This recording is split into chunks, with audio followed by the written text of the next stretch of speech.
What's going on, everyone? I'm Mackenzie Ingram, and welcome to Wonderfully Broken.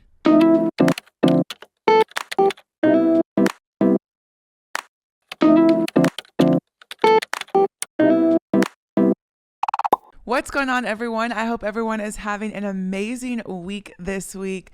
Y'all, I'm so excited about this episode because, like I said last week, I'm going to be sharing my testimony. If you're watching, you can see that I am comfortable right now, okay? Because, yeah, I need to start getting more comfortable and not like trying to be all cute and stuff, anyways. But no, I'm excited to share my testimony from beginning to end, or I guess I should say to the present, because I'm still obviously walking out my testimony. And I do want to say before I start, if you are a child or if you are just like in an environment where this is maybe playing out loud, I don't know, I am going to be talking about all things. So that includes drinking, partying, drugs, sex, suicide, like all of those things are part of my testimony. And so if you are a child and you know you shouldn't be listening to this, or maybe you're a parent listening to this with your child, I don't know. I know sometimes parents obviously want to teach their kids certain things the way they want to teach them, or let them even be exposed to it. And so I just wanted to put that warning out there for anyone listening with a little bit more immature ears. Go ahead and ask a parent, turn this off, or if you know you're not supposed to be listening to it, just then don't listen to it. Okay, so I just want to start because I have low battery on some of my stuff, and we don't need to be out here wasting time. Get into the Lord, get into the testimony time. I also want to say, if I am a little bit all over the place, please bear with me. This week has been a long week, and I have another long week coming up, so I haven't been able to prep as much maybe as I normally do, but also this is my testimony, so it's not like I need to study and read up on scriptures. I'm just sharing to you how I am where I am today and how the Lord has truly changed my life. So from the beginning, I grew up in a very loving home. I have a mother, a father, as we all do, and a brother. I am the youngest. There's just two of us. And my childhood growing up, honestly, was a blessing. Like, my parents were great. We never went without. I didn't come up from this like tough environment, this tough story. My parents were great. They gave us pretty much everything that we wanted, everything that we needed, and worked hard to give us the life that we still do. And yeah, it was amazing. My parents divorced when my brother and I were 5, but they co-parented so well. They truly, obviously, like, you see your parents fight and like you hear them, but they did the best job, even though I'm sure it was so incredibly hard to show up for both of us in the most healthy way that they could. And I know my brother and I completely reap the benefits of that to this day. And I'm just so thankful for them. We grew up playing sports pretty much our entire life. And I think when I was maybe 4 or 5, both of us, is when we kind of got into sports. And that'll carry on throughout the testimony. As many of you know, I played basketball all my life and played at the University of Georgia. Went on to play a little bit professionally. And my brother plays football. He played at Ole Miss University, or University of Ole Miss. Sorry, I don't know which one it is. And he still plays professionally now. He's with the Jacksonville Jaguars.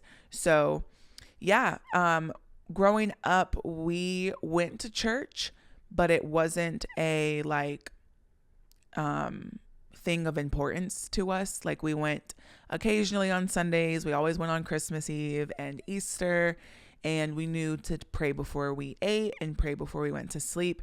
And I never really knew, like, even what it meant to have a relationship with the Lord. I just know he was this guy that you kind of pray to when you go to sleep, before you eat, and like when you want stuff. And even when like my parents, we would go to church, and I think this is something I've learned, is not even something I learned, but something that like I've learned played a part in my relationship with God. is that we were young and like we went to adult church with them because I just like couldn't be away from my parents. I struggled even like with sleepovers. This is a off topic story, but when I was younger, I would like go to a friend's house for a sleepover, and then at like midnight or 1 a.m. when everyone fell asleep, I would be crying my eyes out. My parents would have to come get me. It was like this whole thing.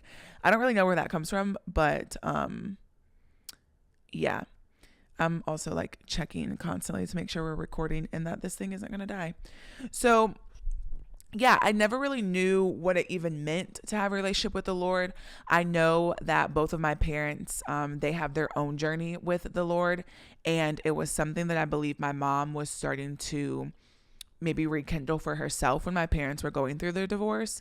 And so it just wasn't something that was like part of our household, to be honest. We knew like we were Christian and like that we served God and believed in Jesus, but it was very much religion and not so much relationship. And so growing up, it just was like you kind of just get through life the way that you can, from what you can do, the work that you put in. It wasn't really until I got into middle school that I started to just have a curiosity about Jesus, and that was through FCA. And for those that don't know what FCA is, it's a thing called Fellowship of Christian Athlete. A lot of schools down south here, we have it where like every Friday at my school, you would come like 45 minutes before school started to hear a little message about Jesus and who he is, and just kind of like start growing in your faith. We would worship, we would play a game, we would listen to a service, and then, or like a topic, a speaker, and then we would just go to school. And I remember then I was in 7th grade, I started to become curious, and my teacher, actually one of my teachers, gave me my very first Bible. But like I was in 7th grade, I didn't really know who this man was, and reading his word, also being how I wasn't like the smartest, the brightest. I had no idea what his word was saying. And I believe it was, I don't think it was King James version, but it might've been NIV. It's still, even to this day, NIV is more complicated for me just to, understand. But like, I didn't know. And so I literally just went through my life, like just what I can do, how good I am, the work that I put in, all these things. And something that I developed at a very young age that I didn't really realize until I went to therapy as an adult is, well, I knew my identity. I always struggled with my identity. My identity was in boys and was in basketball and like in praise, like receiving praise from people. And, it stemmed from, I think, just my childhood. And like, I know that my parents listen to this podcast. And so I never want them to hear, or even you listening to hear, that my parents did a bad job. Like, I am so incredibly blessed and thankful for the parents that I have. But I saw this quote on TikTok once that was like, be gentle with your parents. This is their first time living life too. And so I think in the midst of just growing up, like they were dealing with their own stuff. And so I kind of grew up in a very emotionally unstable environment, even though my parents were still great. You hear a lot about like childhood trauma, and I didn't learn this until I went to therapy, is like childhood trauma isn't always this like huge thing that happened to you that created trauma in your life. It could be like I said, just an emotionally unavailable environment. It could be your parents aren't maybe as affectionate, or like you never said I love you, and like things like that. And that wasn't necessarily my parents. Like we always said I love you. And but I think for me it was kind of like I didn't know what I was gonna get that day. I didn't know what I could share that wouldn't like cause a reaction. And so a lot of my emotions growing up, I just kind of handled myself until it got too bad. And I think even now, like my family, we're not one to be like all up in each other's face. How are you? How are you? How are you doing? And I think we could all probably do better at that. Just especially now with mental health and all these things going on, but it just wasn't something like we did growing up. It wasn't. And I think from my dad, something I struggled with him, and again, I didn't realize this until I was older, is he wasn't very emotional at all. And so it was almost like I've always had to earn that or fight for it or get his attention. which then trickled into getting attention from men and earning like respect from my friends and making sure I did this right so that I could get praise in this area. Like all these different things stemmed from my childhood and just how I carried on those patterns throughout, honestly, into my adulthood. And so what I struggled with growing up was my identity, like I said, in basketball, in boys, and in praise. And so I'm in middle school trying to like kind of figure out who the Lord was, couldn't really like, didn't really know. And so then I get into high school and like, if you don't have a firm foundation of even just like who you are, you're going to go kind of like with the crowd. And that is exactly what I did. I talked about how in middle school, I brought up middle school because that's kind of where like that seed was planted. But also starting in middle school, I was absolutely boy crazy. Like truly, I loved boys and being in a relationship and just like all of these things. And I was always the tallest in my grade. And so when I got to high school, you know, you have 18-year-olds and like there's tall guys everywhere. And I literally thought I was in heaven, like tall guys everywhere, and they're cute and they play sports and like all this stuff. And so my freshman year, I really was just lost. And like, again, I still didn't really know the Lord at this point. We had FCA, but I wasn't really going much anymore. And I wasn't reading my Bible. And if I wasn't understanding it. And we would go to church still here and there, but it was still one of those things where like, I just didn't know him. I think maybe in 8th grade, I got baptized. It was like a spontaneous baptism day. My brother got up to go get baptized. My mom started crying. I look at her and I'm like, all right, well, I guess I'll just go get baptized because like she's so happy my brother's doing it. So let me go do it too. Again, I didn't understand it. I was still living any type of way I wanted to. And this was like 8th grade, so I wasn't out here crazy. But yeah, I that was the first time I got baptized. And so then I get into high school and I start dating and I start going with the crowd.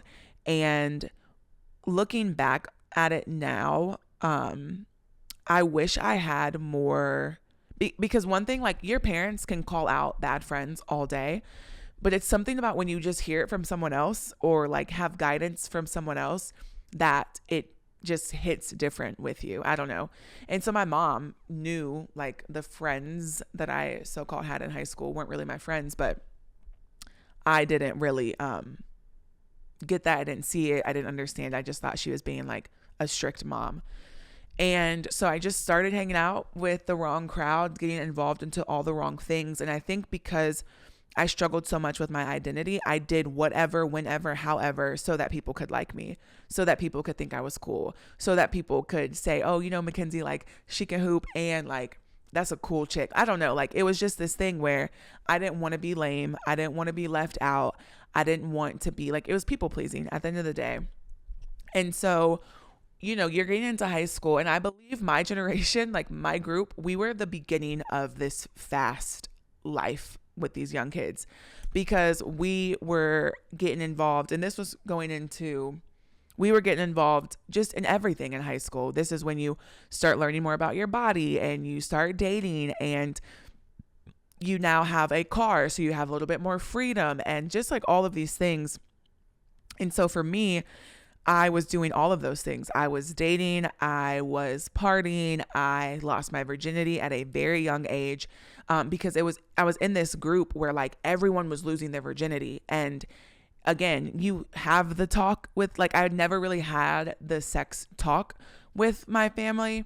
You talk about it in health in like 8th grade, you know, they give you like the, I forget what the little card is, but like you get this card, it's like purity card or virginity card, I don't know, but everyone's goal in high school was to like cut up the card. And it's like, oh girl, like have you cut up your card yet? And I'm like, no, like, you know, it was this thing. And so again, I never really had anyone to talk about it with. And so I was in this group where everybody had lost their virginity, and it was like, Mackenzie, like what's up, like what are you doing, and I just felt like I needed to do it to be able to tell everyone like, hey y'all, like I lost my virginity and all this and that. And so that's exactly what happened. And it was just like looking back on it, and I will stand firm. Everyone's like, oh, you shouldn't regret things in life. Like I regret losing my virginity. I regret ever having sex, if we're being honest. Like I have given my body away. And we'll get into more of that, to a lot of people who didn't deserve me and who I also didn't deserve because I'm not their wife and they're not my husband.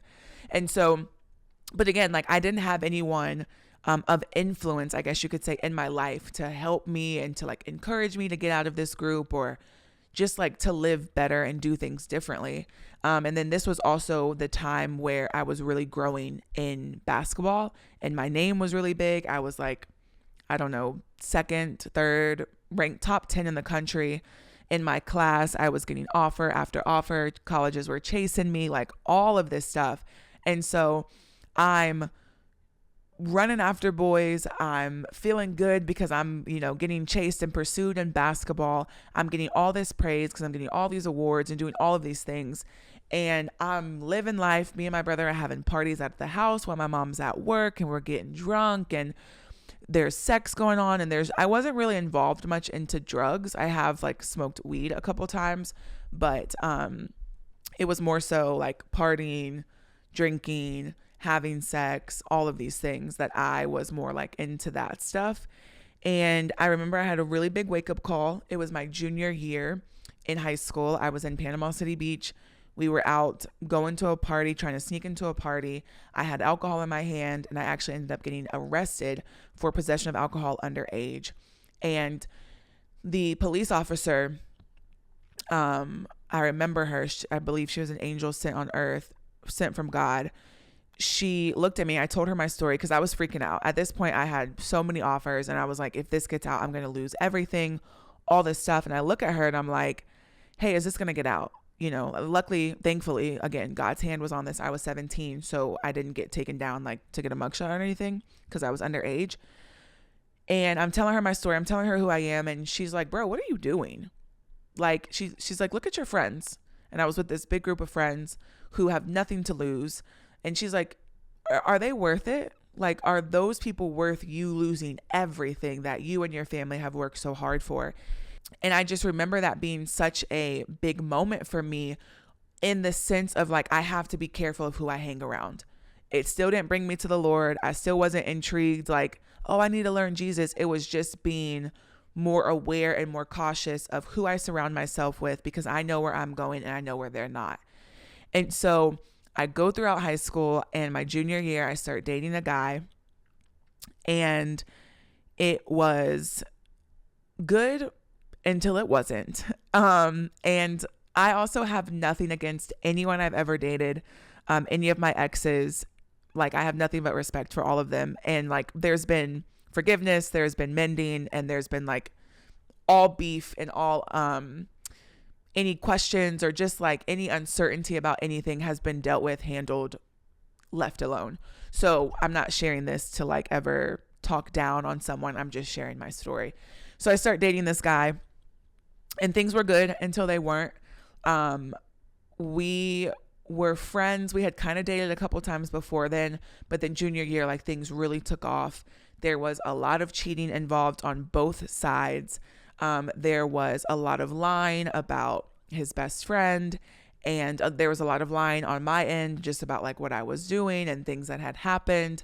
And I remember specifically, I struggled a lot with him and his friend, and it truly like took such a turn on me. Basically what happened is early in our relationship, I had cheated. And I'll share that story. I'm not going to get into the details of that story just because it's a very serious story that I actually have never shared before. And we'll talk about that one another day. But I had ended up cheating on him. And then when I found out he was basically cheating on me with his friend, it was almost like we were even. So let's just stay together. And it was just bad. Like there was no trust. I did not trust him. He did not trust me. Maybe he did, because I think when things like that happen, you change and like you make the effort to make sure you're reassuring and things like that. And it wasn't necessarily that from him, but because my identity was so wrapped up in boys, we were the perfect basketball couple of Cobb County, and we were winning awards together and Mrs. Hillgrove and like all of these things. And I also struggled with, and again, this is from my childhood, of feeling like if I left him, then she would win. And I didn't want her to win. I didn't want her to have him. I didn't want him to possibly break up with him and then he go get with her. Like, it was this game that shouldn't have been a game at all. And so I stayed with him and I didn't trust him and it ate me alive. It was just bad. It was toxic. Our relationship was toxic. We were living in the world. We were doing all worldly things. Everything you could think of, we were doing. And it just wasn't good, but he was like my forever. There was no way I wasn't marrying this man. And so we go to college and we get through the first summer. And it was a little rocky, but basically what I had found out is that he had actually been cheating on me with this girl, which like I obviously knew, but I didn't have proof. And he wasn't budging. She wasn't budging. And then I eventually found out the core truth of it all. And it was a lot more than I had thought. And it crushed me. It crushed my confidence. It crushed any type of trust I had in him. But y'all, I still did not leave. Like, that is how deep in I was, in the sense of if I lost him, I would lose everything. I was even to the point where he was committed to go somewhere really far. Obviously, I was committed to go to Georgia. And I was in a place where like, I will decommit right now and I'll go where you're going. Like that is just like high school love, I think. And just like what you experience when you go through that. But I was so deep in and it was like, you can't leave me. Something had ended up happening before that where, and I skipped over this part, but in maybe like the middle of our relationship, I had actually cheated on him and he broke up with me. And like, it was some of the darkest times of my life. I did not eat. Something that happens with me when I get severely depressed is I just lose my appetite. I was not eating. I was not like moving. I was so stuck on what he was doing, where he was, who he was with. I was hearing all of these things. It was over Christmas break. So like I didn't get to see him at school. It was all of this stuff. And I got to the point where I remember my mom was downstairs. And again, like she knew we had broken up and she knew I was really struggling, but I didn't let her into the degree until this one night. And I remember I was up in my room just bawling my eyes out. And I went downstairs and she was laying on the couch and I just kind of like climbed on top of her and I was just crying. And I told her like, I don't want to be here anymore. And that was like my first moments of suicidal thoughts. And I just remember we just cried and she was just like, don't worry, like we're going to get you help. Like, it's going to get better, Mackenzie. It's just high school. You know, like she was just doing her best as her daughter just came downstairs to basically tell her she didn't want to live anymore. And it took a turn on my family in a little bit of a way because my dad took me to eat during this time. And I remember we were eating and I had got a salad. And again, like I'm in this depressive state where it wasn't that I wasn't eating out of strike of like, I'm not eating. It genuinely was, I just wasn't hungry. Like when I get really sad and when I go through things, it's almost like there's this like pile of pain at the bottom of my stomach that just fills me up. And so I remember I got this salad and I just was looking at it and me and my dad were kind of having small talk. And he looked at me and he was like, Mackenzie, I need you to eat. And I just told him like, Dad, I'm just not hungry. And I'm like crying because I knew like he knew what was going on. And he's like, Mackenzie, like, please, I really need you to eat. Because it was to the point where I had lost like 20 pounds. I was not eating. I was not drinking. Like it was really, really tough on me. And I ate a little bit because I had never seen my dad like just get like that before. But then maybe it was like the next couple days, my boyfriend and I, and at the time ended up getting back together and like I was fine. And so it was never something that I ended up having to get help for, or that my parents really got worried about, because it just ended. And like, I got him back and my world was back together and I was good and I kept it pushing. And so now, fast forward, we're back in college. I found out that he actually did cheat on me with this girl, and I fall back into that very same depressive state. But I was still with him. Like, I still did not leave. I told him, like, I remember saying, I know what you did. Like, she told me everything, but I'm willing to work past it, and like making it work. Like, just nonsense. And so again, there was still no trust. I knew that he had been with people when he went to college. I had been with, like, I had met people, and then now we're going into actual like semester. That was just summer. We're going into our first semester of college, and we're together, but like we're not together. And then we get back together, and I had been with people and he had been with people, and it ended up being, he just broke up with me. And I fell into such, like, it was in the middle of basketball season. It's my freshman year. I'm already like dealing with so much, but also it wasn't as isolating because I had school, I had practice, I had games. I was getting attention from a lot of guys in college, a lot of older guys that wanted nothing to do with me, just wanted me. And so I started to cope in that way of just like hooking up with guys, drinking a lot. I started going out more and just living a life trying to fill these voids. I kind of started playing a little bit more. So like that hole in my life was being filled. I was getting praised. I was getting all of these things. And yet I think this was this summer. So again, like I said, I might be a little bit all over the place, but that summer was the summer that I started going up to the top of our roof, our parking deck at our dorms. I would sit on top of my car and I would read the Bible, because I just remember, again, I was depressive. I was suicidal. Like, I just needed to find something, but I still wasn't understanding it. Like, I would read the basic verses, like, I can do all things through Christ, and Proverbs 3, and, you know, I have plans to prosper you and not to harm you, like all of the basic ones. But I wasn't still learning and like truly understanding who God was. And so I was just reaching for anything and everything to fill me. And I thought I had got healed. I thought that I was good. I thought that I was like all of these things, which ultimately made me get baptized again.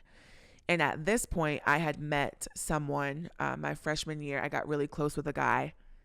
He comes to be a part of this story in a minute, who was the first person in my life that modeled what a relationship with the Lord looked like. And it wasn't just like a checklist. It was actually like a relationship. I had never really been exposed to that before I had met him, but like we never really talked about that. Like I saw it and we had conversations about it, but it wasn't like this deep study and understanding. It was just like seeing how he lived and hearing his story. And it's like, oh, like God is like that. Like you can ask him that, or he can do that for you, or he's like it was just a curiosity that I hadn't quite been exposed to.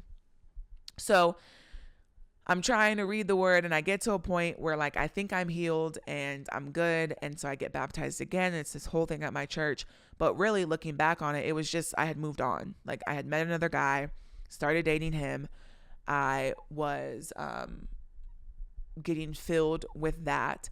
And like that relationship, it wasn't bad. It was long distance. So when I never saw him, we also didn't talk. It's really weird to even say that he was a boyfriend of mine, because looking back on it now, like we didn't talk. We talked maybe like once a day. And then that one conversation, if we text good morning, hey, what's up? How are you doing at like 10 a.m. Like we wouldn't talk again until like 2 p.m. the next day. It was really weird. But like that was my man and I was sticking beside him. And so that relationship didn't ever really harm me. I know he was cheating on me. But like, again, it just wasn't like, it's kind of weird to explain. It just wasn't a relationship really. I don't know. But I went from my ex in high school, And then like in between him, I was hooking up with guys and talking to guys, but like never was serious with anyone. And then I started dating this guy my sophomore year. And then we broke up. And then going into my junior year, the guy that was the one who first introduced me like to a relationship with Jesus, we had kind of taken a turn in our friendship because we were really just good friends and explored dating. And at this point, I had just gotten out of a relationship. He was kind of still in one, out of one, going through this cycle with someone else. And we kind of just like knew we liked each other. We had a lot of people in our ear, like, of like, hey, like, why don't y'all date? Y'all should date, yada, yada, yada. And so we kind of experimented with that. We started off completely wrong, just with sin, and in the most ungodly way that you can start a relationship is how we started. And at least an intimate relationship. Like I said, we were really just good friends before that. And so that was the start of another very long, toxic relationship. And I never want to like crap on my relationships. Like obviously you have beautiful moments, but I think anyone, especially this ex, we can sit down and look at each other face to face and say we were toxic. Like our relationship was beyond toxic. And there was just a lot of lies. There was a lot of secrets. Again, I was dealing with him, dealing with still girls and his ex, that was being painted to be something that it wasn't. And I just didn't trust him. But again, like I didn't want to leave him because I didn't want anyone else to have him. I definitely didn't want his ex to have him. His ex had moved close, and like I was constantly in my head. He would be about me for 2 weeks and then like not for the other 2 weeks. And I was all in on him. I was locked in. Like I just knew this man was going to be my husband 100%. No one could tell me anything different.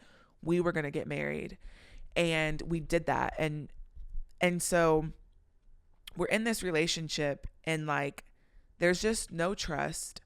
I'm constantly needing him to like reassure me. And again, there were things that had happened behind my back that I knew, but I didn't have proof. It was getting denied and all of these things. And it just created a very unstable mentally environment. It created a very unstable environment mentally for me, physically for me. I was just like not eating. I was sick. I was depressed. Spiritually, it was weighing on me because again, he was a Christian and like he grew up in a fantastic Christian home, came to college with that. And I think a lot of people, when you get experienced to college, things just happen. And especially maybe when you haven't been experienced to like stuff like that before. And so he was going through his own journey, trying to figure things out, in the way that he was and how he saw God was very heavily influenced on me and how I saw God. And it wasn't the best mindset or like way to view God. It was almost like God was kind of this scary God, but he was also good. But it just was like, I just was almost scared to mess up because of what was going to happen if I did, almost. And so I remember I got to this place. We were just kind of going through it. And I remember I was in my dorm room crying because it got to the point where like I saw him every day, but if we weren't texting, I was freaking out. If he wanted to sleep in his room for the night, because again, like he lived above me, 2 floors above me. We were living in the world. We were sleeping over. We were in the world thick in our relationship. And so if there was a night where like he just wanted the bed to himself, or like, hey, I'm just going to go hop on the game with the guys for the night and whatever, like I would freak out. I would cry. I would like be emotionally unstable. And so it got to a point where I was deepening my relationship with the Lord. I was starting to watch some sermons more. And I just remember feeling like the Lord was prompting me, or telling me, now that I know the Lord, to leave. Like, this relationship is not good and you need to get out. And I remember word for word saying to the Lord, God, I cannot leave him. I am not strong enough. If I lose him, I lose everything. If you are saying, like, if you want me to leave him, I'm not. So you got to make him do it. And I kid you not, the next day, he wrote me a breakup letter. And we sat for hours and we talked about this breakup because the Lord had told him no. And so we were both on the same page. Like the Lord basically told me no, then the Lord told him no. He was just strong enough to be obedient to the no. And so we broke up. And we were obedient to that for probably a month before we got back together. And I remember when we got back together, we were hanging out and he looked at me and he was like, okay, like I can't do this. We'll figure it out later. Like, do you want to get back together? Because it was almost like we were so uncomfortable without each other that we wanted to cure that comfort, even though it meant disobeying the Lord. Like we were in a place where truly we just didn't care. And I don't even know if it necessarily wasn't that we cared, because I know for me, every single day after that, that's all I thought about. Like, we're being disobedient, so something bad is going to happen. He didn't want to be with me then, but now he wants to be with me now. Like, is he going to leave me? I walked on eggshells. I suppressed so much because it was like I didn't want to bring up something or a worry or a question, because then he would leave. Like, I thought he was going to just leave me. And I had wrapped up so much of my identity into this man that I could not see my life without him. I could not function without him. I could not go about my day without him. And I think even in this part, I was still learning about the Lord. And like, I started now reading books and listening to more sermons to where I can like understand scripture a little bit better. And also like we would do Bible studies together. I started going to a Bible study. I was also in therapy. So it was like a lot kind of going on, but it still was like the Lord wasn't the Lord of my life. I had made a complete idol out of my relationship. I had made a complete idol out of basketball, out of getting praised, out of being the best, out of having the most awards and like praise on the team. It was just all of these things. Like all I cared about was just myself, because I just didn't have that true relationship with the Lord. And so what ended up happening, and if y'all see me scratching my face a lot, it's because I just got my hair rebraided and like there's little flyaways everywhere. But what ended up happening is for the next 6 months, we got back together during Christmas break, and then we broke up again in May or maybe June of 2018. Again, it was just like toxic arguing. There were more lies. There were more secrets. I was being kept secret from people. I wasn't being told the truth on a lot of things. There was a lot going on behind my back. There was a lot that I didn't know about, and it was just bad. But I stayed because I think it's called a trauma bond. If you don't know what it is, I learned about it in therapy. It is real. It is probably the hardest thing to break out of, but it's basically like you guys are really good and all this dopamine is released in your mind, and then things get rocky, and then things get bad, and like it sends your body into this like fight mode, which then releases more dopamine and like toxins or whatever in your body, which then you guys start getting better. So now you're kind of getting high again, and then you're really good, and then you get more of a dopamine hit, and it's just this constant cycle over and over and over again. And every time you go through the cycle, it gets stronger and stronger, which makes it essentially long-term harder to break. And so that was basically my life for the next 4.5 years. We stayed in this cycle, and we never ever got back together, but it was the game of like, we're together, but not together. You can go do things with other people, but if you do, I'm going to get mad and I'm going to be really hurt. And it was just this game. And like, we would see each other and we would be having sex and we would be acting like we were together, but then we weren't together. And then I would be over it and go do something and like hang out with someone, and then he would get mad, and then he would go do that, and then I would get mad. And it was just this toxic cycle. And it was this cycle also where like we would be together, and then something would happen. I would come clean. He would come clean. We would be upset. Then we would stop talking for like a month. And then somehow, some way we would start talking again. And it just was like that over and over and over again. And I remember there was a moment where, again, like this man, even though I was dating and trying to move on and hanging out and hooking up with other people, at the end of the day, like my ex was all that I wanted. if he were to come back at any point in time during that period of my life, I would have taken him back. Sorry, y'all, my camera died.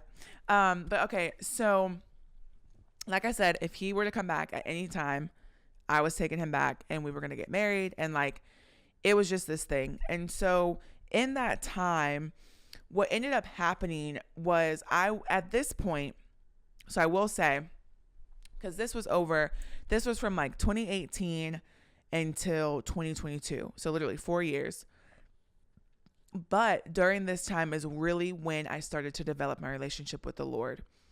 I wanted better for myself. I wanted to do better for him, but I was so caught in the thick of the world that I just struggled. I remember I mentioned celibacy in a couple episodes, and this was like that season where I was really trying to live right and then would fall back into sin.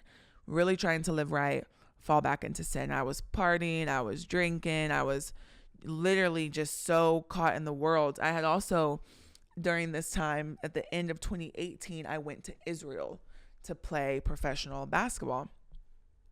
I had ended up getting drafted out of college, didn't make the final team, and so then I went overseas and played. And Israel was a time, because I was probably in the thickest of the world that I had ever been in. Like, which is a shame because that's the Holy Land, and like I was acting a fool. It's to the point where when I see people from Israel that like I played with or that was just there during the time, I want to hide, because I'm not that person, but I know how wild I was. Like, we went out almost every night. I was out. I was drinking. I drank so much in Israel. I wasn't so much loosey goosey with like the men there, just because I did have some respect for myself. But I was seeking the attention of men, and like I would throw myself in front of anyone that was intrigued, and just kind of knew like my limits with that. But also, as much as I was in the world and living, I was still watching a sermon every single day. Like, it was that very lukewarm place of my life. And so watching these sermons, it was like I really was growing to learn more about God and what having a relationship with him looked like. But being in Israel, it was a very, very, very, like I tell people all the time, it was so fun, as far as like the people I met and the experiences that I got to do, but it was so worldly. Like, I literally was drinking. I was trying to get guys. I was even trying to get girls. Like, I had veered off into that area, and it was just like bad. I was wanting to be so cool. I wanted everyone to know who I was. Like, oh yeah, Mackenzie, like, she can party. Like, she's a good time. I don't know. Like, I wanted that. And, but at the same time, I had started really growing in my convictions. I wasn't strong enough to like quite fight them yet, but I knew they were there, and I knew what I was doing was wrong. So then I come home and it's the same thing. Like, I want to do good. I want to be better, but like, I don't know how. Like that verse, why do I do the things I don't want to do and don't do the things that I know that I should? That was my life for like a while. And so I'm just trying to figure out life. I think I shared also in a past episode about the moment where like I was sitting on the floor of my room with my friend, and I was just like, I don't know what I'm doing. Like, I don't know what I want to do. All my friends have like got their jobs and are settled after college. I have zero clue what I want to do. And so I was just going through it at that point, and ended up taking an internship, moved up to New York to work for the Giants, lived with my brother, again, was still much in the world. I was dating, just trying to date, trying to fit in, trying to be approved, trying to find love, like trying all of these things. And I never had another boyfriend, but like I did seriously talk to people. And it was just kind of the same thing. Like, I struggled with trust issues. I struggled with commitment, but very much still lived in the world, still very much did worldly things with these people. And it was just this whole thing. And so I'm up in New York, and my internship's coming to an end, and I'm like, all right, I got to figure out what I'm doing. And at this point, and this was the end of 2018 going into 2019, And like, I was in a season where I was really trying to figure out what the Lord wanted me to do. I was trying to figure out his voice. I was trying to just do better. So I ended up going to play in Sweden. I originally was supposed to play in Germany, but stuff happened. I ended up in Sweden. And like, I wasn't bad there, but I was really locked in with trying to figure out the Lord. Every single day, I would take my Bible, I would go to a coffee shop, and I would just read. And like, I would think he was saying this to me, and I think he was saying that. And I was going through the thick of not being with my ex, and like, things had happened that he had came clean about that I was devastated over. And I was just like trying to figure out who this God is, but it just wasn't clicking. Like, there was something that was just not there. COVID ended up hitting. I came back home, and that part of my life, I've had 3 very dark parts of my life: my high school breakup, my college breakup, which we're about to get into, like the thick of it, and then this part of my life when I genuinely did not know who I was, what I was here for, what I was going to do. I had nothing. I was done with basketball. I was not talking to my ex at this point. I had no job. I had moved back home with my mom. All my friends are off fulfilling their dreams, doing their jobs. Like, I had no clue, and I was so depressed. I was so sad. I was so anxious. I was so in my head. I was trying to do photography, and I was trying to do jackets and designs. I was trying my best to figure it out. And I went a whole year, almost a whole year unemployed, trying to figure out my life. And it was that summer, again, me and my ex were back in the cycle, and we get back together, and like, we're in a place where I think like, this is it. Like, we're going to get back together. And there were some things that I needed to come clean to him about. I have such a guilty conscience, y'all. Like, if I ever lie or do something, I'm usually the one telling on myself, just because that's just how the Lord made me. So I ended up coming clean to him, and he just completely dismissed me. Like, I want nothing to do with you. Delete my number. You're getting blocked on everything. I want nothing to do with you. You, like, we're done. This is it. This is the final straw. And I was devastated, because it was almost like he was coming clean, I was coming clean. So I thought it was going to be like, we're good, but he just couldn't stomach it, which, I mean, I can't control that.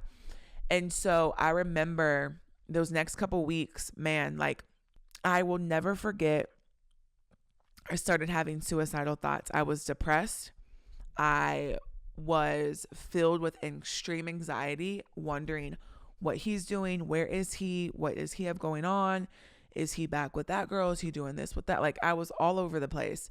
And I remember my relationship with the Lord at this point, it was like there, but it just still wasn't clicking. Like, there was still just something that wasn't making me lean fully into him. And, or was that? No, I think at this point, yes. Okay, so this was 2021. I had started going to this new church. And once I started going to this church, I don't go there anymore, but they truly helped me see the Lord in such a different light. A Lord that, like, is a God of miracles, and you can praise him wildly, and you can call on his name. It was a Pentecostal church. So like, if you know, you know. And that really is what took my relationship with the Lord from religion, even though looking back on it now, it maybe wasn't the healthiest way with that church specifically, but it truly changed my relationship with the Lord to a relationship. And so I'm growing really with the Lord. I hope y'all can't hear my dog barking. And so like, I'm learning more about the relationship part of God and who he is, and like really trying to fix things in my life. And so I would go through this breakup, and he's done with me and like wants nothing to do with me. And I feel so bad. And I'm just full of all this shame and all of this stuff. And I remember I had dropped my brother off. He was going on a trip with some friends, and I dropped him off. And on my way back home, I was bawling my eyes out, like weeping. And I could not see, and I did not care. I was probably going, I don't think I've ever shared this story actually, but um I've had suicidal thoughts from like my high school breakup and in college and things, but I never came up like with a plan and like mapped it out. The only thing I ever used to think about is just like wrecking and crashing my car. And so it was this moment where I'm driving home and I'm probably going, I don't know, 50, 60 miles an hour, and I'm weeping, and my eyes are just filled with water and tears, and I could not see, and I did not care. I did not wipe my eyes. In fact, in that moment, I was so low. I was in such a dark place that I took my hands off the wheel. And I just was like, this is it. I remember screaming to the Lord, like, I don't want to feel like this. I am so sick of living in such a weighted down place. If this is what life is like, I don't want it. And I took my hands off the wheel. And again, it's a straight road. But like I'm crying and I close my eyes. There's no knee on the wheel. There's no hands. I'm crying. I'm bawling. I'm just waiting for the impact. And like, I know, even though like as cliche it is to say this, like the Lord truly took the wheel, because there were other cars on the road. Like it wasn't just me. It was in broad daylight. One slight turn to the left could have taken me off the road. Like he had to have grabbed hold of that wheel to keep it straight. And it was probably like 7 or 10 seconds. And I know that's not long, but like take your eyes off the road for 10 seconds. You're going to freak out. And I opened up my eyes. I saw that I was still in a straight shot. And I grabbed back onto the wheel, and all I could think about was my family. And I was like, I cannot do that to them. As much as this sucks, as much as I am struggling, like my family would be devastated if if I go through with this. I dried up my tears. I went back home and I just kept it pushing. And like,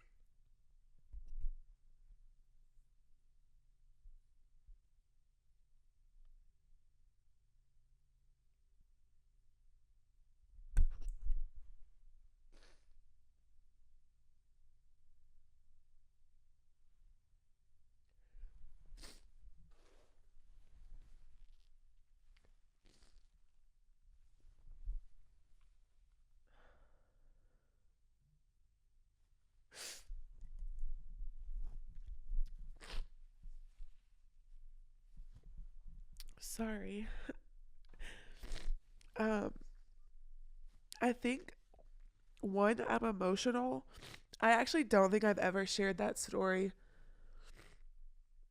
Maybe I've told my mom, but I'm emotional, and I really hope my makeup isn't all over the place now. But it's just because of where I am today. Like if I could have just spoken to like that 22-year-old girl, or even the 19-year-old girl in high school, and just like grabbed her face and just told her like, your life is so much more than men. It's so much more than sports. You are loved by such an amazing God. And so I think it's just like seeing where I am today, knowing where I came from and like how low I have truly reached in my life. It just reflects like the goodness of God and the faithfulness of God, and it's just beautiful. And so anyways, I just continued on with my life, putting a smile on my face, crying myself to sleep every night, and just like pushed through. And this was the season where I was really growing closer with the Lord. And maybe this was actually 2020. That was COVID, because then in 2021, I was living right. I had stopped talking to guys. I wasn't out in the world anymore. No, what actually happened is 2020. After all of that, I still was very much in the world. Yes, let me correct this, because this was also a huge part of my testimony.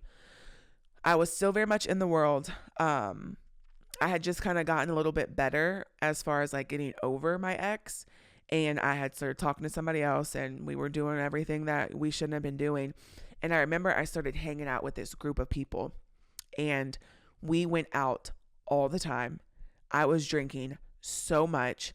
I was like wearing stuff I wouldn't normally wear, dancing out with in places, acting a fool, just not living a good godly life at all.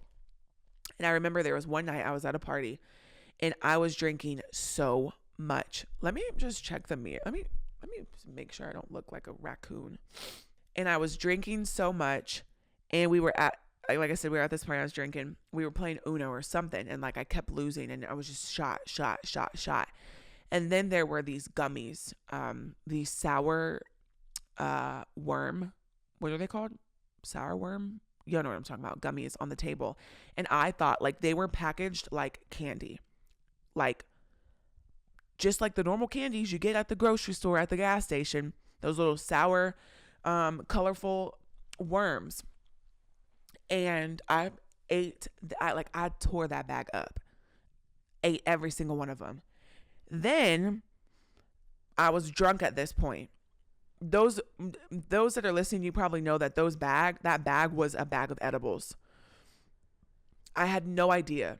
So then my friend comes out the room and he's got this really big edible.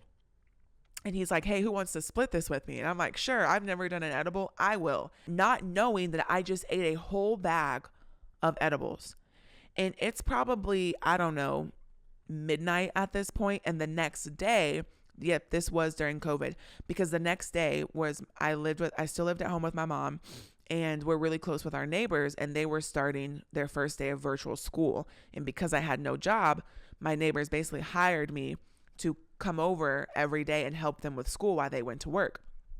And so that next morning I had to be over there at like, I don't know, 7:45, 8 o'clock. They're literally like our neighbors right next door. So I am drunk and high, but I don't realize like how high I am, because I didn't realize until the next day that that bag that I ate was freaking edibles. And so I drive home. Like I'm drunk. I remember the girl that I was with, she was on FaceTime with me. And I told her, I said, I need you to be quiet because I need to focus. Like I should have not been driving. Shame on me for getting behind the wheel, because that night could have ended my life or someone else's. That's a whole lesson within itself. But I remember I ended up at a guy's house. There was this guy I was messing around with at the time. I ended up at his house with my friend. She thought I was home. So I had told her, hey, like I'm home, because I didn't want anyone to know that I was at this guy's house. It was like probably, I don't know, 3 a.m. at this point. I'm pulling up to this dude's house. Like, what was I doing? Anyways. And I'm like, hey girl, like I'm home. I'll see you later. Get to this guy's house. I am so drunk. I am so high. I get into his room and I pass out. I do not set an alarm. I do not tell people where I am. I pass out. I wake up and it's probably, I don't know, 8:30. And I'm like, oh my gosh, I'm supposed to be at my neighbor's. I get up, I run out of his house. And the first thing I do is call my neighbor, because in my mind, I'm thinking he's like, yo, where is she? I get on the phone, and like, for those that know my neighbor, you know Kevin. He is authentically himself. I love him so much. But he was just like, Mac, what the F are you doing? Call your mom. And so I'm like, okay. I call my mom and she's hysterically crying. Where are you? Where have you been? I have been worried sick about you. Like what basically happened is my mom thought I was coming home that night. So when she saw that I wasn't home, she had texted my friend who thought that I was home. So she texted my friend and she said, hey, is Mackenzie with you? And my friend replied, she was like, oh no, like I was on the phone with her last night when she got home. So the first thing my mom went to was that like I got in a car crash, I got abducted, like something terrible happened to me. It got to the point where my neighbor, he was a firefighter. He called into his station asking if they got any calls on a black Jeep For those that know, I drive a Jeep. And my dad was involved. I don't know if they told my brother, but a lot of my girls were involved, to the point where one of my best friends got on her work call or like chat and was like, I have a family emergency. I have to go. I'm so sorry. I can take this day off or whatever, because she had my location. So she was on her way to this man's house. And eventually, obviously, like, I woke up and left before she got there. But what that did for me is, it was almost like the Lord said to me, you can live like this. If you want to live this fast life, this life that reflects nothing of me, sure, but this is what it's going to do to the people around you. My mother was distraught. I think my dad was struggling too, but he could hear and he saw how much I was struggling, that he was just trying to be supportive and like, let this be a lesson. Don't do it again. Because they just truly had no idea what happened to me. And so from then, I turned my life around, because it was a wake-up call. Like, I don't want to make my family go through this. My neighbors are dang near my family too. Kevin was scared. And like, for those that know Kevin, like, he's not a big emotional guy. Like, he's this huge macho man. And I remember I felt so bad about myself and so embarrassed. I was full of so much shame. And I remember him coming home that day, and I'm like, dude, I'm so sorry. Like, I am embarrassed. I am like, I feel so shameful and all this stuff. And he's just like, Mac, like, just do better, dude. And I'm just like, okay. And so that is when things really changed for me. And I stopped drinking and partying. I wasn't having sex anymore. Me and my ex had got back together again, like I told you, y'all, it was a cycle of things. And then I ended up getting baptized in 2021. I got involved with church. Like, I was really living my life. That's when I started my old podcast, everything in between. I was really locked in with the Lord and just truly healing and learning more about him and learning more about myself and his voice and all of these things. I still struggled with stuff, but it wasn't to the degree that I was before. Like, I wasn't depressed. I was good. And then that was like for a couple months. And then in that summer of 2021, yes, the summer of 2021, I again got back with my ex. Y'all are going to hear that multiple times. Got back with my ex, and it ended up being the same thing. We hung out, did stuff we weren't supposed to do. At this point, I was like really big into my abstinence journey. And so like, sex was not on the table for me. Like, I wasn't having sex anymore, but there's other ways that you can do things. And so I remember we went on a trip together, and we get back from the trip, and he completely switched on me and basically left and ended things again. And for me, I remember telling the Lord, God, this hurts and I am devastated again. But when I get through this, because I know I'm going to get through it, I want to be able to look back and only see you. I had realized in my past, when I had quote unquote healed, I got through a situation, I looked back and I would see Jesus and a boy. I would see Jesus and social media. I would see Jesus and basketball, Jesus and praise. It was never only Jesus that got me through something. And so I said to him, do whatever you have to do for me to be able to only see you when I get through this.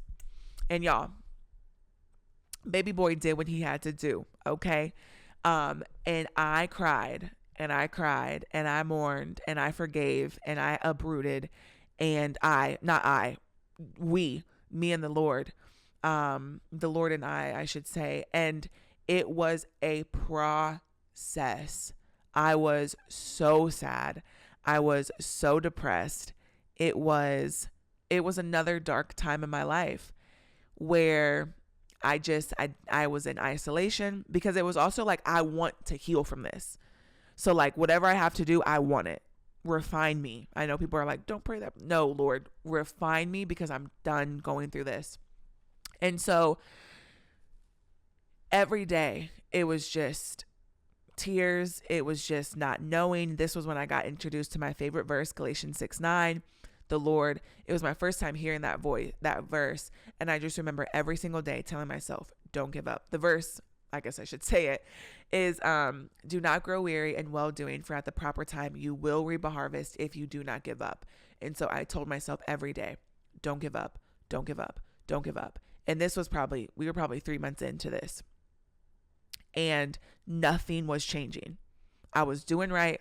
I was living right. I wasn't growing weary. I wasn't giving up. I was seeking the Lord, and nothing was changing. And so I remember there was one night I was still going to this church, and they used to have these radical Sunday nights where we would go and we would jump and we would praise. And like, I would literally turn on my Apple Watch because you would get a workout of how crazy these nights were. And I was always the one. I'm at the altar, I'm dancing, I'm shouting, I'm singing, I'm jumping, I'm running, all of these things. But this night I had nothing to give. I remember going up to the altar and I just was like, I got to go sit down. I look at my friend Erica and I'm like, hey, I'm just going to go sit down. I go sit down and like I go to cry and I can't. And I'm like, God, I'm so sorry, but I have no more tears for you. Like, I have nothing left. I'm trying, I'm hanging on, but like in this moment right now, I have nothing to give you. I sat through the rest of that night. I was in a daze. I don't know what happened. I don't know what was preached, nothing. And then I went home. And the tears that I didn't have at church, I had at home because my girl, Erica, she sent me 2 songs and I had them on repeat. I played them over. It's called In the Wilderness and Preferences. And it basically talks about being in the wilderness and like trusting God. But then Preferences was, it doesn't look like what I thought it would, but like, I want your preference, not mine. Like, essentially those were the lines. And y'all, I was weeping, like wailing, falling on the ground, screaming, shouting, kicking. Like, I know my dogs were like, bro, what is going on right now? And so I remember going to bed that night, praying to the Lord, God, please, like, I have done everything you've asked me to do. And I've never even asked for you to do this, but like, I need you to take this from me because I can't handle it anymore. But God, if you don't, I will get up tomorrow and I will try my very best again.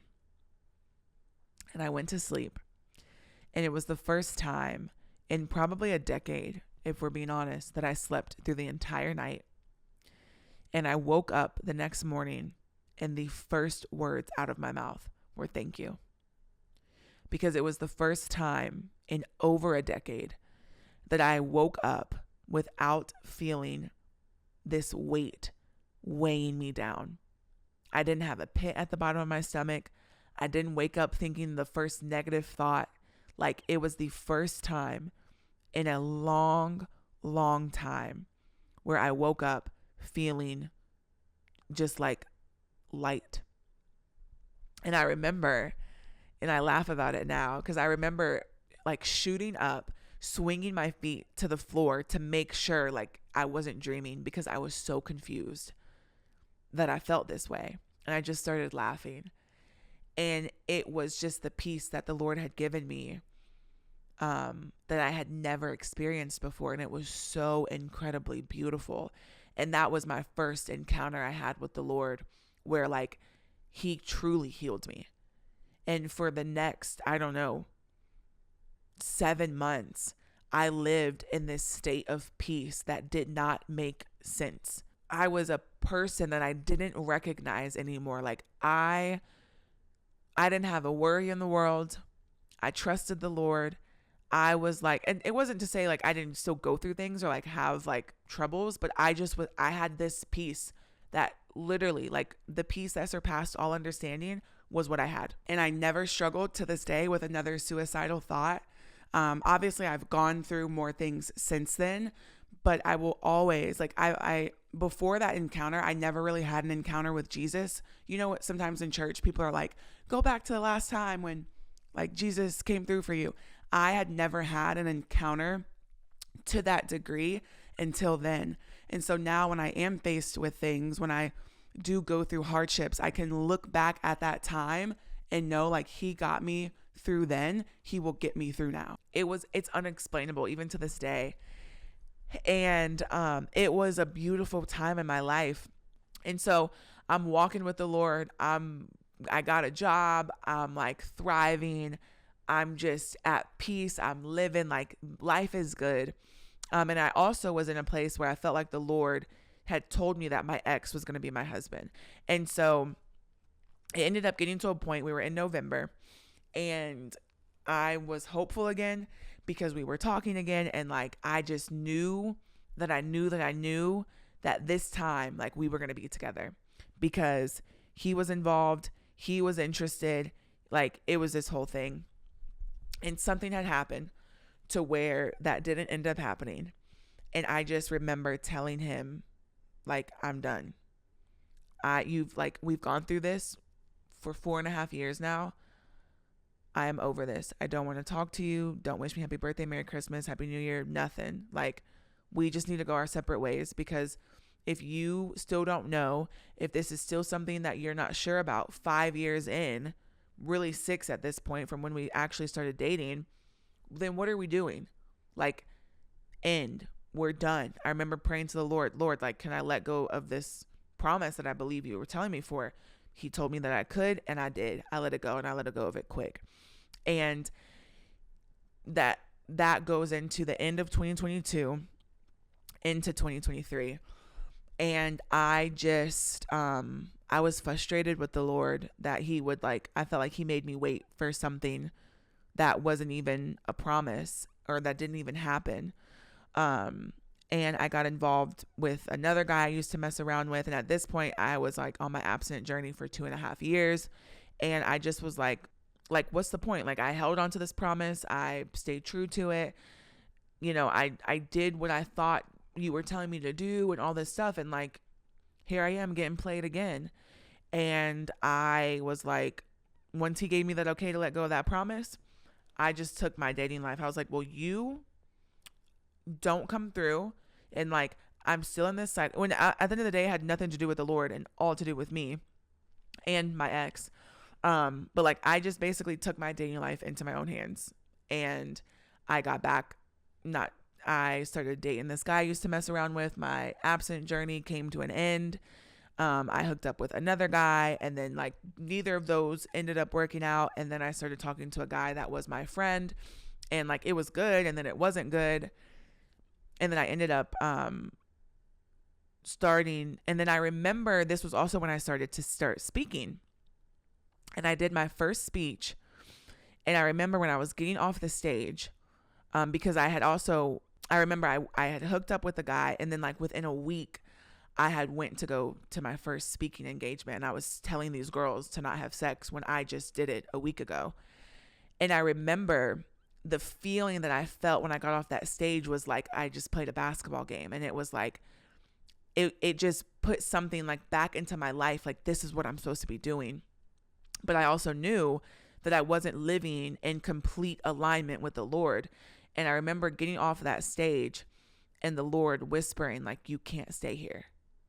Like, this is what I have for you. This is what I want for you, but you can't stay here. And I was like, okay, all right, like, I won't, you know. And I went on this 40-day fast. I wasn't talking to anybody. I was just trying to get back on track with the Lord, but there was just something, spiritual warfare, now that I know, that was just blocking me. Like, it was weighing me down. It was just like, I went and I spoke at a FCA camp that summer. And I just remember like not even believing the words I was speaking. Like, I knew the Lord had gave me those words, and that like the way that I was able to impact those girls, I know was the Lord. But for myself, it was hard for me to like receive it and believe what I was preaching, even though I was believing it for them, if that makes sense. And so I just kind of like was defeated and was just like, nothing's really moving. So like, I'm just going to keep kind of doing how I'm doing. I started talking to another guy. Things moved really quick, really fast. I really liked him. I knew that we weren't in alignment as far as like our faith wise. That was still very much a priority for me. Even though I wasn't really living in that light, I still wanted someone to be equally yoked with. And a lot of these guys that I dated in 2023 drew me further away from God and not pushing me closer to him. And so I kind of knew long term it probably wasn't going to work. But again, I liked him. I didn't want to lose him. I had formed my identity back into dating, back into like getting guys. and all of these things. And so I remember the Lord clearly told me no about him. And so I ended things with him. And I was so sad. Like, I was down for the count, because also this guy was like my best friend before we had started dating. And so it was like I lost a 2-in-1. And I was just so sad and so depressed, because it was one of those things where like I knew it and I should have just listened to it in the beginning, because then I would have saved both of us a lot of hurt. I fell back into sin with him. Like, it was just this whole thing. And I just remember like being so sad about it. But still, I was still in this funk with the Lord. Like, a guy that I met, he ended up calling it, and I love it. He says, sometimes we go through as Christians like a midlife Christian crisis. And I feel like that's where I was 2023. It was a backsliding year for me. I was in this constant funk. And I just remember, even after this guy, not fully going to the Lord, like I was still seeking attention from guys and hanging out with guys and messing around and hooking up and all of this stuff. And then I met someone, and I truly believe the Lord knew what he was doing in the exact timing that he did it, because I was truly like on the road to destruction. There was nothing in front of me, which this sounds bad, but like, y'all know how I am. I keep it honest. Like, the Lord at this point in my life where I was, even all the goodness that he had done before me that I had shared with you guys, like, he wasn't enough for me to change. He wasn't enough for me to like really lock back in. I was still reading my word. I was still watching sermons and trying to seek him, but it just like, it wasn't, I don't know, like it was just a funk, and there was nothing in front of me that was motivating me to get out of it until I met this guy. And I truly believe the Lord has people help him help us. It wasn't that this guy healed me, but I know the Lord sent him to help him heal me, because of course it was a guy I was attracted to, and we had started talking and getting to know each other. And like, it was the first godly man that I had ever dated. This was the first godly man I had been exposed to, that even though he still had his own struggles and he was going through his own sanctification, he like lived for the Lord, and he had a heart for the Lord. And so it was almost like, oh, like I need to get right. Like, because in my mind, it was like the Lord, the timing of everything and how it happened, I was like, oh, like the Lord just sent this man like to possibly be my husband. Let me get right. And it wasn't even it, and it eventually shifted, not from me getting right for him, but then to get right for the Lord. But it was almost like I needed someone in my life to motivate me to get back on track. And that is what this guy did for me. And it was beautiful. Like, truly, I just locked back in with the Lord.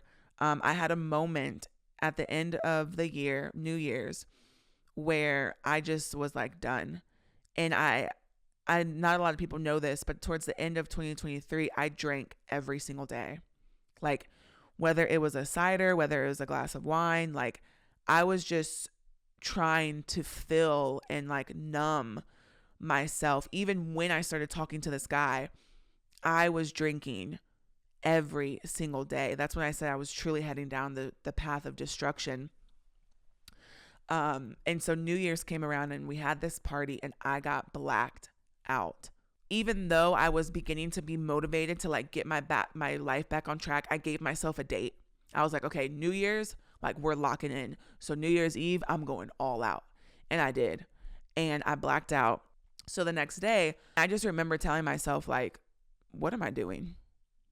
Like, one, I'm trying to preach the word also still to these people and living this life, but nothing I'm doing is reflecting that. And so there were a lot of things that helped turn my life around. And I think it was the guy that I was seeing and dating. But it was also just the Lord helping me see, like, I remember I was having a party at my house. For those that don't know, I bought a house last year. And I remember in the process praying to the Lord, like, I just want a house that I could give back to you, that I could bless, that I could, fellowship in, and all these things. And I remember one specific party, I walked down the stairs and the Lord whispered to me, "This is not why I gave you this house." And I just was like, I know, God. That was like it for me. And I just was like, no, like, I want to live right. And I have this guy, what he did for me is like, he motivated me to look more like Jesus. And like, it wasn't even necessarily about him more so at that point. It was just like, I want to live a life reflective of Jesus and I need to do better. And that's truly like, I have not drank since New Year's. I have decided that I'm just not going to drink because nothing good comes from it. And there's just no purpose in it for me. And it doesn't help me reflect God. I've started this podcast. I have truly changed my life around. And what has ended up happening is that me and this guy, we dated and we tried things out and it ended up not working. And I took it really, really hard because I was convinced, because he made such an impact in my life and things were so romantic that like I was just set, like this was it for me, because it was the first godly relationship I had. He made me better. I was making him better. We were working through things in such a healthy and beautiful way. He treated me in a way I had never been treated before. Like it was really just like the Lord almost, I took it as like the Lord saw where I was heading and sent someone to help save me. And I knew that like he was going to be my person. And so when things didn't end up working out, I took it really hard. And that's honestly what I've been working through these last couple weeks. And it's not to say that everything was perfect. Like I had my flaws, he had his. We were working through a lot of different things, and there was a lot that happened that hurt both of us. And like I said, I'm truly still navigating through that. But I think what was hard for me was one, dealing with the change of things and being uncomfortable in that. But also, I had never been exposed to that, a godly center, like a God-centered relationship to that level. Like everything we did included Jesus. There wasn't a conversation we had where he wasn't brought up, and we were pursuing purity, and like it was all of these things I had prayed for. And so when it ended, I didn't take it well. But when things ended, I remember telling myself, God, this sucks. I'm hurting. I know this process isn't going to be easy, but I will not go back to the way that I was before I met him. Like I can't. I won't. And it was almost like I said in my last episode, that is when the Lord cornered me. And he was just like, it was just like, there's nowhere else for me to go but to him. And it has been so beautiful. I feel like I'm back in that place where I was in 2021, where I just have a peace that surpasses all understanding. And I don't know what my future holds. And there are still things I'm hoping and I'm praying for.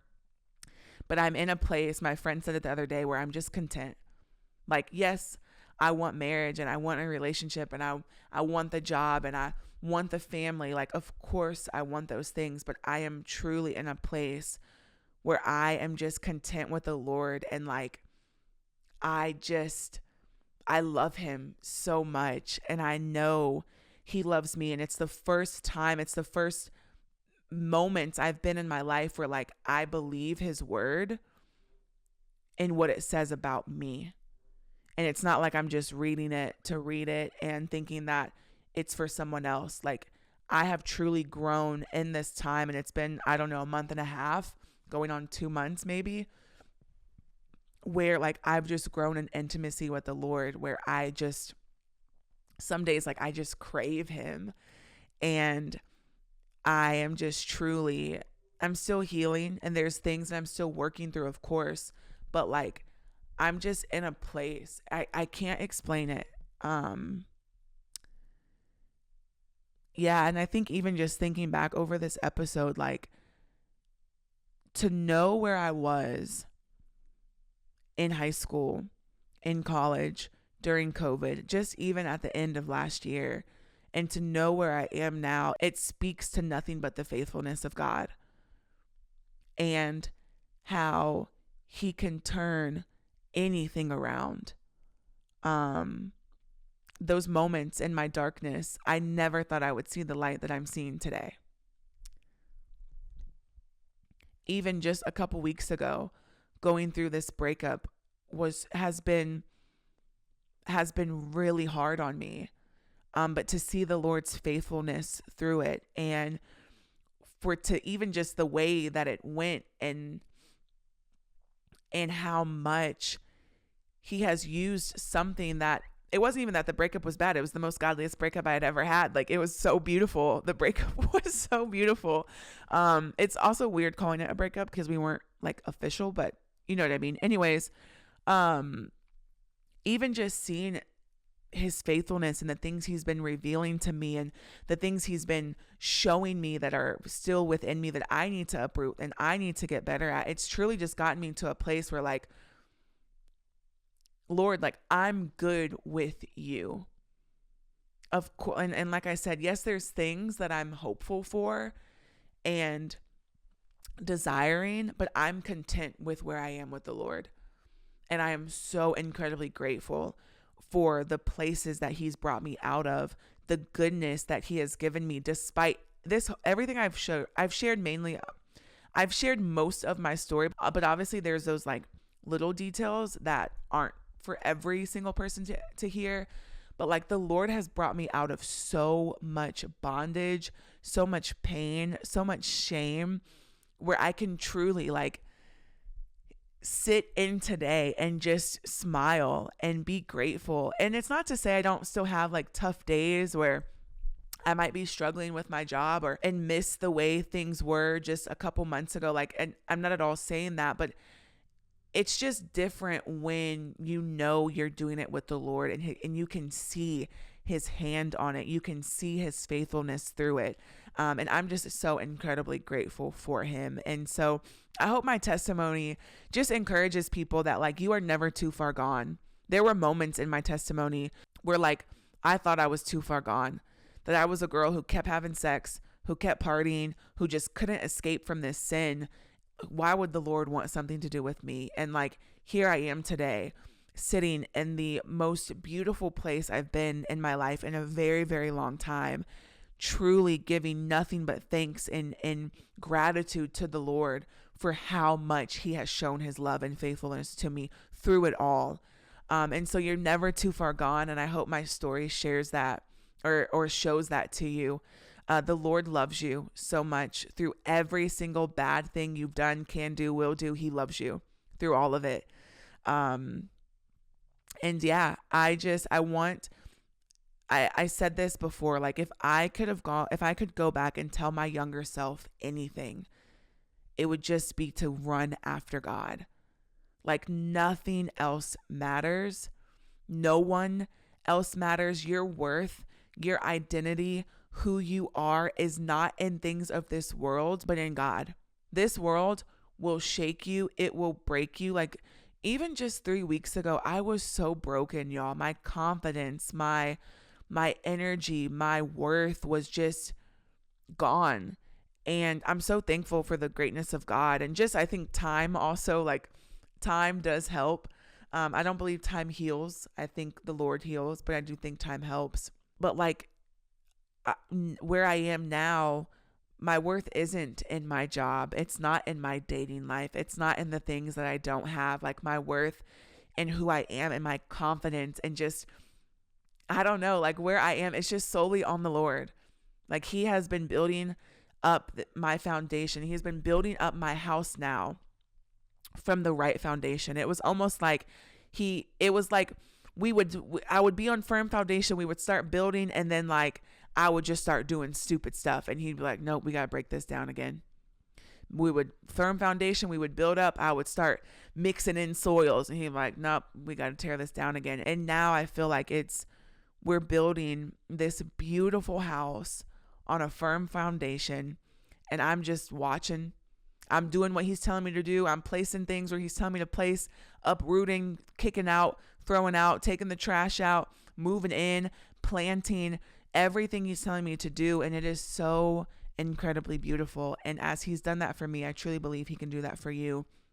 If you're someone with a similar story, I hope this story encourages you. If you're someone that doesn't, learn from my story. If you're younger, if you are a girl or a guy who's struggling with their identity, there's nothing in this world that can fill it, that can fill that void, that can fulfill you and sustain you. It can fill you up for a little bit. Things of this world, sure, they're great, they're fun. I enjoyed it until I didn't. It was good for me until it wasn't. But the only thing that has truly ever been able to fill me and sustain me is the Lord.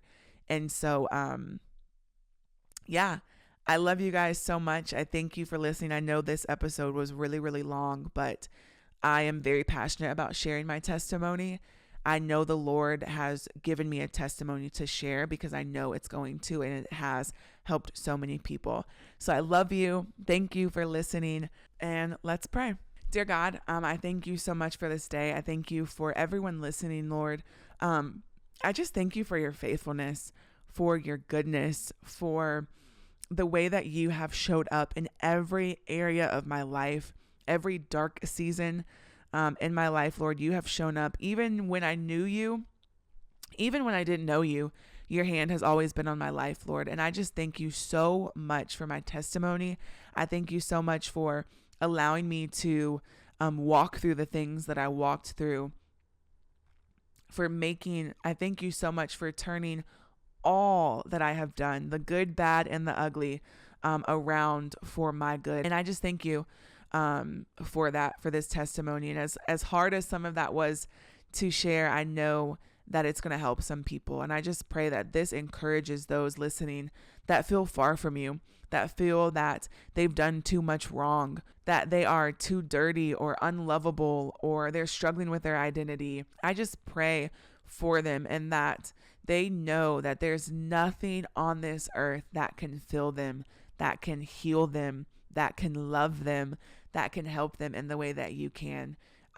You are so incredibly good, and just allowing me to get to a place where my identity does not lie in anything but you, where sports and coaching and my job do not define my worth, where I don't really care about the praise of people anymore, Lord. Like, let my testimony and what you have been able to bring me out of encourage someone else that might be in the thick of it, and show them that as you can do for me, you can do for them. Lord, there was a point in my life where I didn't believe that, where I only thought you could come through for others and not me.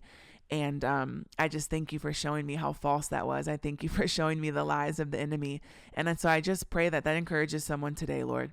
You are a good God who loves us, who sent his one and only son to die for us. And all we have to do, God, is believe in you, repent from what we are doing, and you will receive, and you want us back home. Thank you so much for never giving up on me. Thank you so much for never giving up on your son and on your daughter that is listening to this today, Lord. And thank you for so much that you never will. God, let us know that nothing in this world is worth losing you. Nothing in this world is worth sacrificing our relationship with you, Lord.